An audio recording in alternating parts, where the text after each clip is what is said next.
verdict in the Delphi murders trial. Richard Allen found guilty on all counts for the 2017 murders of 8th graders Libby German and Abby Williams, who were found dead after they went hiking on a day off from school. Here's ABC's Alex Perez.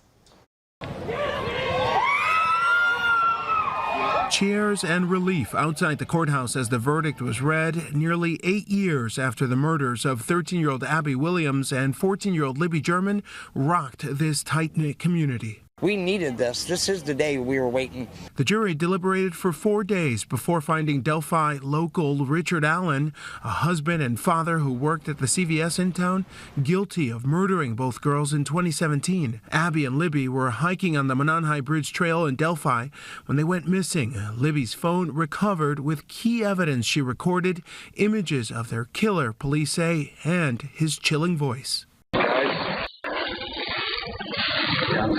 This young lady's a hero, there's no doubt. To have enough presence of mind to activate the video system on her cell phone to record what we believe is criminal behavior that is about to occur. Their bodies discovered Valentine's Day 2017. The community filled with grief. People would put their pictures up against Bridge Guy. And honestly, when you looked at the photo the first time, it could have been any Midwestern man, because that's how they dress, in jeans and a Carhartt jacket.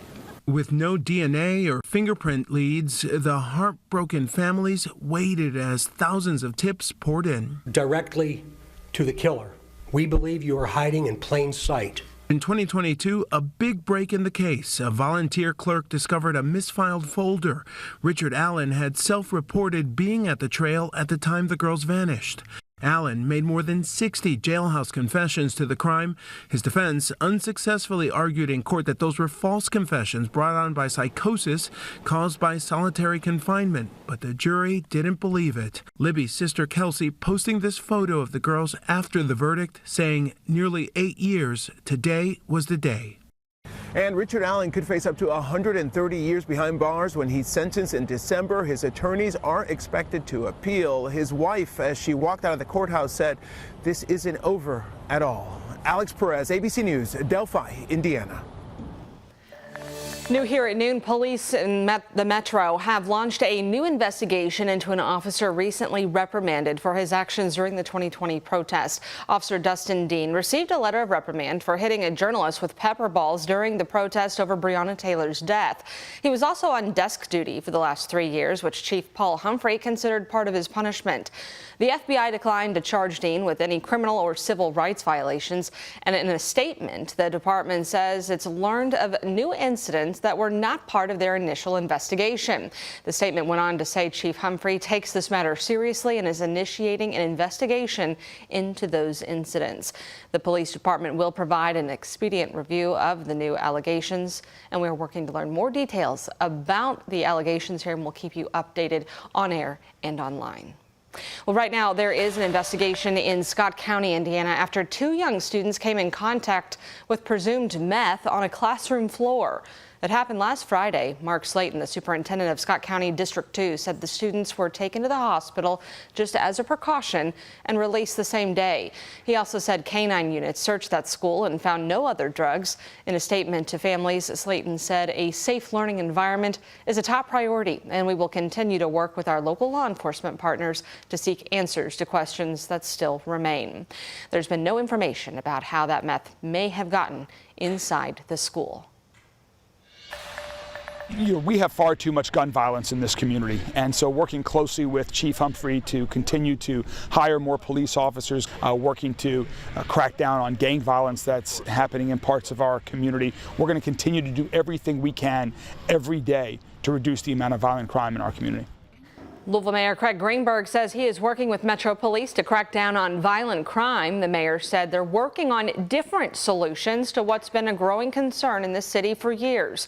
He made those comments after a violent weekend that resulted in the death of 2 people in 5 separate shootings. Our Clary Shaley and photojournalist Levi Hammer break down the mayor's plan. I didn't know anything about it because really doesn't happen in this particular area. Enjoying an evening in the park, hours after a 20-year-old man was found dead from a gunshot to his torso. Police say the man then walked 3 blocks from where authorities say it happened at Bloom Liquor Store until he collapsed. So it's a big difference from the West End to the South End. Mary Jennifer moved to the area with her kids a few years ago. No neighborhood is perfect, of course, but you know, in this area, I don't really hear about a lot of, shootings and stuff happening in the area. The mayor Monday pointing to judges when asked about the violence. There needs to be a punishment. There needs to be a consequence for that action. Louisville comes off a weekend of 5 shootings, the Wyandotte and another in the West End being fatal. We are Louisville, one mission, building a safer, stronger Louisville for everyone. The city is also turning to police officer recruitment as the answer. We're looking to recruit 200 more officers to LMPD. We want people from all backgrounds, from all parts of the city to become part of the solution. I think more officers patrolling the areas would be, a help to not only this community, but other communities as well. In Louisville, Clarice Shaley, WHAS 11 on your side. In August, LMPD swore in its smallest graduation class ever with just 9 recruits. Now, to improve the recruiting, Chief Humphrey said the department is paying competitive wages, recruiting at local colleges, and looking for retired officers who'd like to return. Cigna says it is not pursuing a deal with rival health insurance company Humana.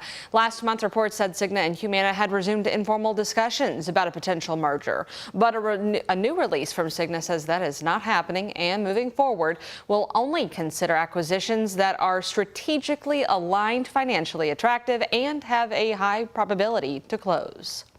Happening today, we will learn how Louisville is preparing for winter. Metro Public Works officials will join Mayor Craig Greenberg to announce the city's plans for snow and ice removal. Last year, the snow team began mock runs on city snow routes as early as October. The mayor will speak at 1 o'clock this afternoon, so you can look for those details coming up today on WHAS 11 News at 4. Paris Town's 6th annual Fête de Noël is back in about 2.5 weeks. Fête de Noël is a 6-week-long winter festival and has become a holiday tradition for many. It runs from Black Friday through January 5th, and organizers say to expect a lot more this year. Yeah, the skating rink was sold out, on the weekend, so we've expanded the skating rink. We've added some more. The shops that are in the street, we've had a few more vendors there. We curated that some more. There's lots of specials at the different restaurants, Kentucky Hot Cocoa with the Little Woodford Reserve, and it's always a lot of fun. And for the first time, there will be a skillet curling competition for all to enjoy.